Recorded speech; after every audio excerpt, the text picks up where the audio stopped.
Assalamualaikum warahmatullahi wabarakatuh. Halo Permisa, kembali lagi pada Kuliner Febi Ramadan tahun 1446 Hijriah.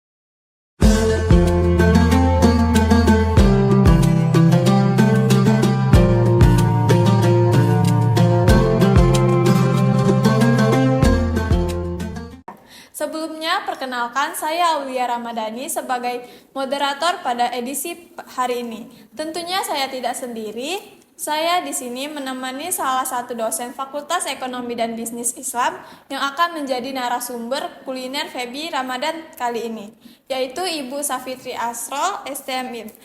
Baiklah, di samping saya ada Ibu Safitri. Kita sapa terlebih dahulu. Assalamualaikum Ibu. Waalaikumsalam warahmatullahi wabarakatuh. Boleh untuk perkenalan terlebih dahulu nggak Bu? Baiklah, terima kasih ya Aulia ya. Bismillahirrahmanirrahim. Assalamualaikum warahmatullahi wabarakatuh. Assalatu wassalamu ala isrofi wal mursalin wa ala alihi washabihi ajmain. Allahumma sholli ala Muhammad wa ala ali Muhammad. Sahabat kuliner, perkenalkan saya Safitri Asrol, dosen Fakultas Ekonomi dan Bisnis Islam Universitas Palembang, yang akan membawa materi di kuliner Ramadan ini di bulan yang penuh berkah dengan tema prinsip-prinsip pemasaran sesuai dengan Islam.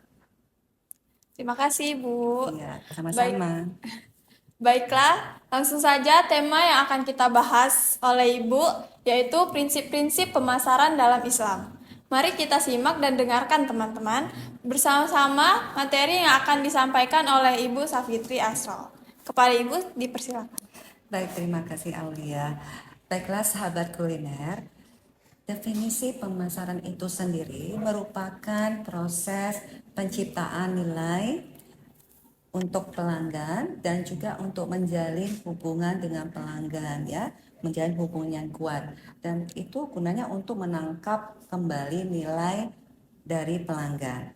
Nah, pemasaran ini sendiri ini untuk memperlancar proses dari bisnis ya, agar bisnis itu menjadi lancar. Nah, bisnis itu sendiri merupakan kegiatan jual beli untuk menghasilkan keuntungan. Nah, pemasaran yang bagaimana yang sesuai dengan Islam atau kita sebut dengan syariah. Menurut Aziz Shatibi, kata syariah itu memiliki karakteristik yaitu sesuatu yang diberkati, mubarakah, universal, aman, sempurna, masumah, toleran, samha, dan dapat dimengerti oleh semua kalangan. Nah, pemasaran dalam Islam itu dikenal dengan istilah muamalah atau jual beli. Nah, muamalah ini sendiri itu sudah dilakukan di zaman Rasulullah SAW ya. Pada saat Rasul masih remaja umur 16-17 tahun, Rasul sudah berdagang di sekitaran Masjidil Haram ya. Nah, dari cara Rasul berdagang itulah yang kita tauladani menjadi prinsip-prinsip pemasaran sesuai dengan syariah. Ada 4 prinsip dasar dalam transaksi jual beli ya atau muamalah sesuai dengan syariah. Yang pertama adalah proses dan cara yang benar. Artinya kita mulai dari proses sampai hasil itu haruslah halal ya, sesuai dengan kaidah fikih muamalah. Artinya semua boleh asal tidak melanggar apa yang ada di dalam Al-Quran dan Sunnah ya. Jadi kita tidak boleh menghalalkan yang haram dan mengharamkan yang halal ya. Nah, yang kedua adalah adil. Adil itu artinya tidak zolim, tidak merugikan orang. Yang ketiga adalah kerelaan, artinya tanpa paksaan. Jadi kita tidak boleh memasarkan sesuatu dengan memaksa ya. Yang terakhir adalah bermanfaat atau tidak mendukung mudarat. Seperti di Quran surat Al-Maidah ayat 5 yang artinya berbondong-bondonglah kamu dalam hal kebajikan. Jadi kita tidak boleh memasarkan sesuatu yang mengandung maksiat seperti contoh khamr atau alkohol ya, atau hotel yang esek-esek gitu ya. Nah, itu tadi 4 prinsip dasar dalam hal transaksi muamalah atau pemasaran. Nah, di sini saya ingin bertanya ya, Bu. Baik. Kalau dari larangan pemasaran yang dalam syariah Islam, apa saja ya, Bu? Baik, tadi kan kita sudah jelaskan 4 prinsip dasar ya transaksi syariah.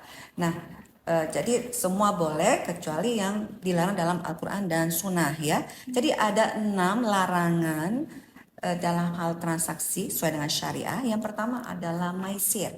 Maisir itu adalah judi, taruhan untuk untungan kayak kata Roma Irama ya judi gitu ya. Jadi kita tidak boleh memasarkan sesuatu dengan embel-embel akan ada hadiah yang akan diundi seperti itu ya. Yang kedua adalah goror. Goror itu artinya sesuatu yang tidak jelas, baik itu transaksi maupun barangnya. Jadi kita mesti tahu barangnya apa, kualitasnya apa ya.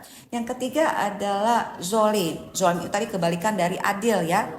Jadi merugikan orang lain ya. Yang keempat adalah riba. Riba itu adalah tambahan batil di depan dikarenakan keterlambatan pembayaran. Jadi kita tidak boleh memasarkan sesuatu dan pelanggan itu membayar dengan cara mencicil, terus kita sepakati di awal akan ada tambahan harga ya. Kemudian yang kelima ya, kelima itu haram. Haram itu sesuatu yang dilakukan berdosa, baik itu sifat maupun barangnya ya. Kita sudah tahu kan kalau barangnya yang haram itu ya seperti babi ya, khamr atau alkohol. Kalau sifatnya seperti apa? Seperti contohnya kita berbohong, melebih-lebihkan ya. Pas saat kita memasarkan sesuatu kita lebih-lebihkan padahal tidak sesuai dengan kualitas ya. Atau kita mengurangi timbangan ya. Yang terakhir adalah riswah. Riswah itu artinya adalah menyuap. Kita memberikan sesuatu dengan harapan orang tersebut mau melakukan apa yang kita inginkan. Seperti kita menyuap seseorang untuk membujuk temannya untuk membeli produk kita misalnya ya. Jadi itulah 6 larangan dalam transaksi sesuai dengan syariah. Nah, kalau dikaitkan dengan zaman sekarang, dari prinsip tadi, apa saja sih, Bu, contohnya? Baik, pertanyaan yang baik sekali ya, Adek Olia. Kalau kita kaitkan dengan sekarang kan lagi zaman teknologi ya, digitalisasi ya, bisnis online ya. Adek pasti suka ya belanja ya. Bu, bener, Ibu Bu. sendiri itu sudah jarang mau ke apa nih membeli secara offline ya, malah lebih senang online. Nah di online itu ada istilah reseller. Reseller itu adalah menjual kembali produk supplier dengan cara menyetok barangnya. Nah jadi reseller itu akan memasukkan katalog ke dalam toko online-nya. Katalog itu adalah gambar, spesifikasi termasuk harga dari produk yang dijual. Nah itu apakah dibolehkan di syariah? Boleh ya. Berdasarkan Quran surat Al-Baqarah ayat 282 di mana artinya Allah bersabda, wahai orang yang beriman, jika kamu bermuamalah secara tidak tunai di waktu tertentu, kamu boleh menuliskannya. Nah, menuliskan di sini artinya adalah tadi sama seperti kita mencantumkan katalog tadi ya, gambar-gambar, spesifikasi, harga produk yang kita jual agar jelas. Nah, yang tidak boleh itu apa? Ada istilah dropshipper. Dropshipper ini sama kayak reseller. Dia menjual kembali produk supplier, hanya bedanya dia tidak menyetok barang ya. Jadi berdasarkan sunnah ya, hadis Rasul yang diriwayatkan oleh Tirmizi, Ibnu Majah ya, Abu Daud, di mana artinya Rasul berkata, janganlah kamu menjual barang yang tidak ada padamu atau yang belum kamu miliki. Esensinya apa? Jika kamu belum memiliki barang tersebut, kamu tidak tahu kan kualitasnya apa ya. Misalnya, pernah nggak ada kejadian pelanggan itu nggak mau terima barang dari ekspedisi? Pernah ya? Karena apa itu tadi mungkin salah satunya contohnya ada dropshipper yang hanya ambil comot gambar supplier ya, misalnya kayak pakaian. Kalau digambar kayaknya ngepas di badan gitu ya, bahannya itu bagus sesuai dengan gambar. Tapi dia itu nggak pernah tahu kualitas sebenarnya kan, dia langsung jual kepada konsumen. Pada saat bank itu datang diterima oleh konsumen, zong konsumen, dia merasa tertipu ya, dan itu sudah merugikan. Yang merugikan itu yang disebut tidak syariah. Baik, Masya Allah sekali materi yang disampaikan oleh Ibu Safitri pada edisi kali ini. Jadi dapat saya simpulkan bahwasanya terdapat 4 prinsip pemasaran sesuai syariah. Yang pertama, cara dan proses yang benar. Yang kedua, adil. Yang ketiga, kerelaan. Dan yang terakhir adalah bermanfaat. Kemudian terdapat 6 larangan pemasaran dalam syariah. Yang pertama, maisyir atau untung-untungan. Yang kedua, gharar atau ketidakjelasan. Yang ketiga, ada zolim. Yang keempat, ada riba. Yang kelima, ada haram. Dan yang terakhir, ada riswa atau suap. Baik, mungkin ada yang ingin Ibu sampaikan atau Ibu tambahkan? Baik, terima kasih. Jadi setelah kita tahu ya apa yang menjadi prinsip dasar dari pemasaran asuransi syariah dan hal yang dilarang, kita sebagai pelaku bisnis ya itu harus mengimplementasikannya. Karena apa? Agar usaha kita itu mendapat berkah dari Allah Subhanahu wa taala. Baiklah, demikianlah Ramadan Point kali ini. Terima kasih atas perhatiannya. Mohon maaf jika ada salah kepada Allah, saya mohon ampun. Saya ucapkan wabillahi wal hidayah. Wassalamualaikum warahmatullahi wabarakatuh. Baik, terima kasih Ibu. Semoga dapat kita petik ilmunya, dapat kita ambil ilmunya, dan dapat kita terapkan dalam kehidupan sehari-hari. Amin. Mungkin sampai di sini ya Bu. Mohon maaf jika terdapat kesalahan kata. Kepada Allah saya mohon ampun. Saya akhiri. Wassalamualaikum warahmatullahi wabarakatuh.